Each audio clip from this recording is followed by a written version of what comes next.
menangkan kasus tindak pidana korupsi yang melibatkan Sekretaris Jenderal dari PDI Perjuangan, yaitu Haris Kristianto, dalam upaya melakukan penggantian antar waktu calon anggota DPR RI dari Dapil Sumatera Selatan 1. Pada pemilu 2019, Rizky Aprilia terpilih sebagai anggota DPR dari PDI Perjuangan di dapil tersebut. Namun, DPP PDI Perjuangan kemudian mengajukan permohonan PAW untuk mengganti Rizky dengan Harun Masiku. Permohonan ini awalnya ditolak oleh KPU karena tidak sesuai dengan proses prosedur persyaratan administrasi yang berlaku.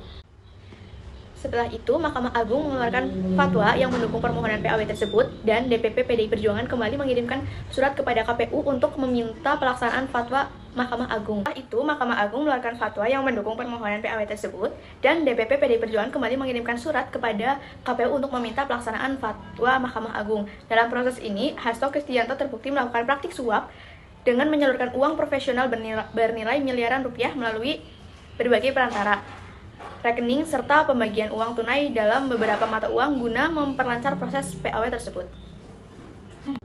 Selain itu, Hasto juga berkoordinasi dengan staf dan anggota partai untuk mendorong percepatan proses tersebut. Kasus ini akhirnya terungkap setelah KPK melakukan operasi tangkap tangan dan penyidikan yang menemukan bukti-bukti seperti percakapan melalui WhatsApp, dokumen partai, surat putusan KPU, dan fatwa Mahkamah Agung, serta bukti transaksi dan tanda terima uang. Berdasarkan seluruh alat bukti tersebut, Pengadilan Tipikor Jakarta Pusat memvonis Hasto Kristianto bersalah atas tindak pidana korupsi dan peringatan penyidikan dan menjatuhkan hukuman penjara serta denda. Lembaga negara yang terlibat yaitu yang pertama Komisi Pemilihan Umum atau KPU sebagai penyelenggara pemilu, yang kedua Mahkamah Agung atau MA yang mengeluarkan fatwa terkait penggantian calon legislatif meninggal dunia, yang ketiga Komisi Pemberantasan Korupsi atau KPK yang melakukan penyidikan dan penilaian kasus suap, yang keempat Dewan Perwakilan Rakyat atau DPR terkait kewenangan penggantian anggota DPR yang telah dilantik, yang kelima Dewan Pimpinan Pusat PDI Perjuangan, partai politik, meskipun bukan lembaga negara, sangat terlibat sebagai pihak pemberi suap dan penggerak kasus. Dalam penyelenggaraan pemilu, ada dua lembaga yang memegang peran penting, Komisi Pemilihan Umum atau KPU dan Mahkamah Agung. Lalu, apa saja tugas, wewenang, dan batas kewenangan kedua lembaga ini menurut undang-undang? Berikut penjelasannya. Ke-1. Komisi Pemilihan Umum. KPU bekerja berdasarkan Undang-Undang Nomor 7 Tahun 2017 tentang Pemilu. Pertama, tugas KPU. KPU merencanakan seluruh tahapan pemilu, mulai dari menyusun program, menentukan jadwal, hingga membuat aturan teknis dan mengawasi pelaksanaannya. Kedua, wewenang KPU. KPU memiliki kewenangan menetapkan peserta pemilu, menentukan daerah pemilihan, jumlah kursi, serta menetapkan hasil pemilu. Selain itu, KPU Pusat juga mengangkat dan memberhentikan anggota KPU di tingkat provinsi dan kabupaten atau kota. Tetapi ada batasnya, KPU hanya boleh mengurus hal-hal teknis pemilu. KPU tidak boleh menerima intervensi politik, tekanan dari pihak tertentu, atau bahkan suap. Jika hal itu terjadi, misalnya melibatkan pihak seperti Hasto, maka kewenangan KPU telah disalahgunakan dan proses pemilu menjadi tidak independen. Yang kedua, Mahkamah Agung.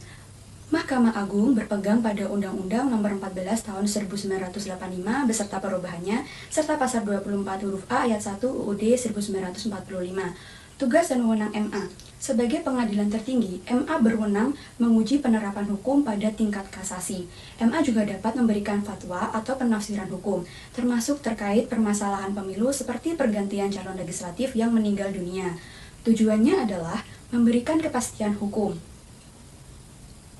Batas kewenangan MA tidak boleh menciptakan aturan baru, tidak boleh mengambil alih peran penyelenggara pemilu, dan harus tetap independen. Jika fatwa atau keputusan dipengaruhi oleh uang atau tekanan politik, maka batas kewenangan itu telah dilewati dan independensi peradilan dipertaruhkan. Jadi, baik KPU maupun Mahkamah Agung memiliki tugas dan wewenang yang jelas. Namun, ada garis batas yang tidak boleh dilanggar demi menjaga integritas pemilu dan kepercayaan publik terhadap proses demokrasi. Komisi Pemberantasan Korupsi atau KPK memiliki tugas dan wewenang KPK yang diatur dalam UU Nomor 30 Tahun 2002 tentang Komisi Pemberantasan Korupsi dan perubahannya. KPK bertugas melakukan pencegahan, penyidikan, penuntutan, dan pemberantasan korupsi, termasuk operasi tangkap tangan dan penyidikan kasus suap yang melibatkan pejabat publik. Batas kewenangan KPK hanya boleh menangani kasus korupsi yang melibatkan pejabat publik dan harus independen tanpa campur tangan politik. Mereka tidak boleh ikut urusan pemilu biasa.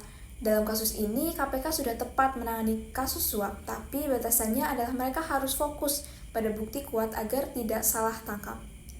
Dewan Perwakilan Rakyat atau DPR memiliki tugas dan wewenang yang diatur dalam UUD 1945 Pasal 20A.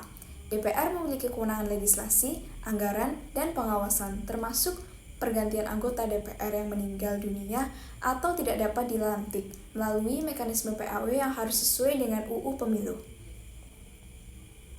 Batas kewenangan DPR hanya boleh ikut campur dalam hal legislasi dan pengawasan, bukan menjalankan pemilu langsung. Mereka tidak boleh paksa KPU atau MA. Dalam kasus ini, batasannya adalah DPR seharusnya lebih aktif awasi, tapi mereka tidak boleh ikut suap atau intervensi ilegal. Apa yang seharusnya dilakukan lembaga-lembaga terkait? Yang pertama adalah Komisi Pemilihan Umum atau KPU. KPU seharusnya menjalankan proses pergantian antar waktu atau PAW secara hati-hati dan sesuai dengan prosedur administrasi yang diatur dalam Undang-Undang Nomor 7 Tahun 2017. Setiap dokumen perlu diverifikasi dengan cermat dan KPU harus memastikan tidak ada tekanan atau intervensi dari pihak luar. Jika ada fatwa dari Mahkamah Agung atau MA, KPU perlu menindaklanjutinya secara terbuka dan transparan, tetapi juga berhak menolak jika tidak sesuai prosedur hukum. Intinya, KPU perlu lebih waspada terhadap potensi manipulasi dalam proses PAW dan meminta kejelasan hukum agar tidak terseret dalam praktik yang berpotensi koruptif. Kemudian, proses kerja dari KPU sendiri yaitu KPU bekerja dengan menerima permohonan dari partai politik, lalu memeriksa dokumen seperti surat kematian atau alasan penggantian. Jika lengkap, mereka putuskan apakah setuju atau tolak. Dalam kasus Hasto, KPU awalnya tolak PAW Harun Masiku karena prosedur kurang lengkap. Tapi setelah fatwa MA, mereka setuju. Proses ini melibatkan rapat internal dan koordinasi dengan pihak lain. Kemudian, yang kedua ada apa yang seharusnya dilakukan oleh Mahkamah Agung atau MA. MA seharusnya mengeluarkan fatwa berdasarkan penafsiran hukum yang objektif dan bebas dari pengaruh politik. Kejelasan dan keterbukaan dalam proses penerbitan fatwa sangat penting untuk menjaga kepercayaan publik dan integritas lembaga peradilan. Karena itu, MA perlu memastikan bahwa setiap fatwa yang dikeluarkan benar-benar berlandaskan hukum dan tidak terkait dengan kepentingan atau praktik ilegal apapun. Kemudian proses kerja dari MA itu sendiri yaitu MA bekerja dengan menerima permintaan penafsiran dari pihak yang berkepentingan seperti partai politik, lalu hakim mempelajari undang-undang dan kasus serupa. Mereka keluarkan fatwa setelah diskusi internal. Dalam kasus Hasto, MA mengeluarkan fatwa yang mendukung PAW Harun Masiku, meski ada dugaan fatwa ini dipengaruhi suap. Kemudian, hubungan antar lembaga itu sendiri, hubungan antar lembaga KPU dan MA. KPU sebagai penyelenggara pemilu dapat meminta pendapat hukum kepada MA ketika ada ketidakjelasan dalam penerapan aturan, misalnya terkait penggantian antar waktu atau PAW. MA kemudian memberikan pendapat atau fatwa hukum sebagai rujukan, tetapi keputusan dan pelaksanaan PAW tetap menjadi tanggung jawab utama KPU. Dalam perkara yang melibatkan Harun Masiku, pendapat MA justru dijadikan alat untuk menekan KPU agar menyetujui PAW meskipun ada dugaan suap, sehingga bertentangan dengan prinsip independensi dan integritas pemilu. Idealnya, MA memberikan fatwa secara objektif dan bebas dari tekanan, sementara KPU berkewajiban menguji kembali dasar hukum dari prosedur fatwa tersebut agar tidak terjadi kekeliruan maupun penyalahgunaan dalam proses PAW. Selanjutnya, Komisi Pemberantasan Korupsi atau KPK. Dalam hal ini, seharusnya KPK ini melakukan penyidikan independen terhadap dugaan korupsi, termasuk operasi tangkap tangan dan pengumpulan bukti untuk mencegah suap dalam proses politik. Jadi, KPK perlu lebih agresif lagi dalam pengejaran buronan utama dan pengungkapan aktor intelektual tingkat atas. Selanjutnya, untuk proses kerja KPK dimulai dari menerima laporan atau informasi, lalu melakukan penyelidikan seperti cek bukti, yaitu rekaman, dokumen, atau saksi. Jika cukup bukti, mereka lakukan operasi tangkap tangan, yaitu OTT, sidang dan tuntutan. Dalam kasus Hasto, KPK OTT Hasto ditemukan bukti suap miliaran rupiah, lalu dibawa ke pengadilan. Lalu, untuk Dewan Perwakilan Rakyat atau DPR, lembaga ini seharusnya memastikan penggantian anggota melalui mekanisme yang resmi, tanpa intervensi partai politik yang melanggar hukum. Jadi, DPR perlu memperkuat mekanisme pengawasan agar proses PAW transparan dan bebas dari pengaruh tidak sehat. Selanjutnya, yaitu proses kerja DPR. DPR ini bekerja melalui rapat komisi atau pleno untuk membahas penggantian anggota, berdasarkan laporan dari KPU. Mereka verifikasi dan menyetujui jika sesuai aturan. Dalam kasus Hasto, DPR tidak langsung terlibat, tapi seharusnya mereka mengawasi agar PAW ini tidak dipengaruhi oleh suap. Kemudian, adapun respon lembaga negara dalam kasus korupsi Hasto Kristianto terkait pergantian antar waktu anggota DPR RI dari PDI Perjuangan Dapil Sumatera Selatan 1 yang menunjukkan mekanisme check and balance yang berjalan. Yang pertama, kita analisis respon KPU yang pada awalnya sudah tepat dengan menolak permohonan pergantian antar waktu Harun Masiku karena mengikuti prosedur ketat sesuai Undang-Undang Pemilu. Hal ini menunjukkan profesionalisme lembaga dalam menjaga integritas pemilu. Namun, setelah keluarnya fatwa MA, KPU terlalu cepat menindaklanjuti tanpa verifikasi lebih dalam. Padahal ada indikasi intervensi dan potensi suap yang melibatkan oknum internal. Kelemahan pengawasan internal ini membuat KPU rentan dimanfaatkan dalam proses politik yang tidak netral. Jadi, KPU harus memperkuat kontrol internal dan memastikan setiap fatwa perintah eksternal diuji kembali untuk aspek legalitas dan integritasnya. Selanjutnya, Mahkamah Agung. Secara fungsi, penerbitan fatwa MA bertujuan untuk memberikan kepastian hukum dalam proses pergantian antar waktu, sehingga secara normatif dapat dianggap tepat. Namun, fatwa tersebut menjadi tidak tepat jika prosesnya dipengaruhi praktik suap. Kurangnya transparansi dan pengawasan dalam penerbitan fatwa menimbulkan keraguan atas netralitas MA dan membuka ruang manipulasi politik. Oleh karena itu, MA perlu memperketat mekanisme internal agar fatwa tidak disalahgunakan untuk kepentingan pihak tertentu, terutama dalam konteks pemilu. Yang ketiga, Komisi Pemberantasan Korupsi. Respon KPK yang sudah tepat untuk bertindak cepat melalui operasi tangkap tangan yang mengungkap suap terkait pergantian antar waktu dan menjerat komisioner KPU serta pihak perantara. Hal ini menunjukkan keberhasilan fungsi penindakan dalam menjaga integritas pemilu.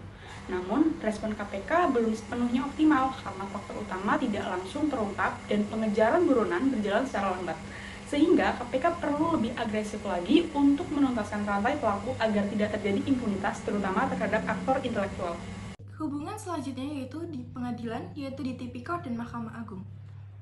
Pengadilan di sini sudah tepat untuk menjatuhkan vonis tegas kepada pelaku langsung seperti Wahyu Setiawan dan juga Saiful Bahri, sehingga peran penegakan hukumnya itu dapat berjalan.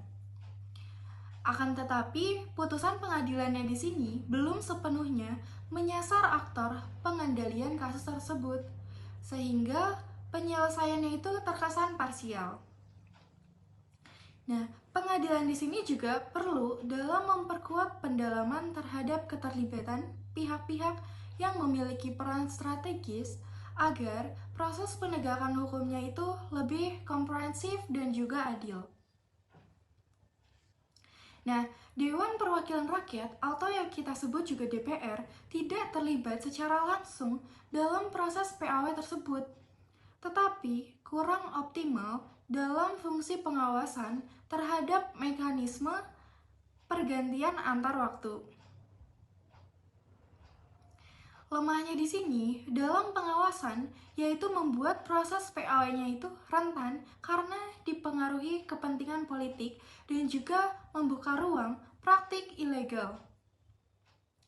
Nah, DPR di sini seharusnya lebih aktif dalam memastikan bahwa aturan dan mekanisme PAW-nya itu dapat berjalan transparan serta bebas dari intervensi partai. Sekian. Thanks for watching!